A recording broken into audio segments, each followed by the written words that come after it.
So we're here to solve this balance loop by Prasanna Seshadri. The theme is double trouble.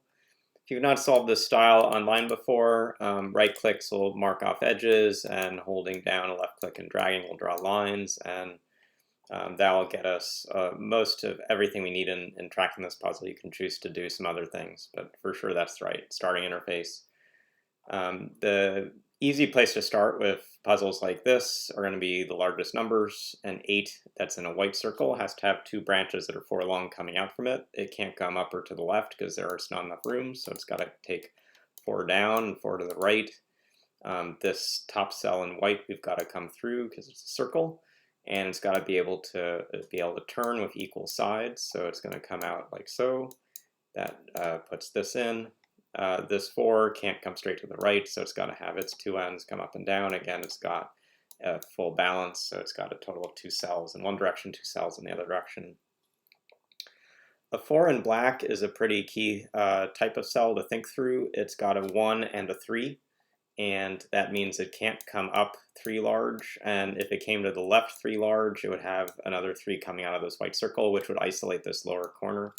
So it looks to me like the only way you can get 3 is this way. Either of the other 2 legs could be the single ones.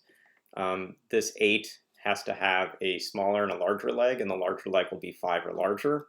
And the going up can give us 4, down is 1, right is 1. So it's got to take at least 5 cells and only to the left to have a larger leg. It actually has just enough space for 5, so it's going to do this. This has to keep going and avoid closure. We need 3 more around this 8. We have marked this now into the grid. This has just 1 loop space left to connect with.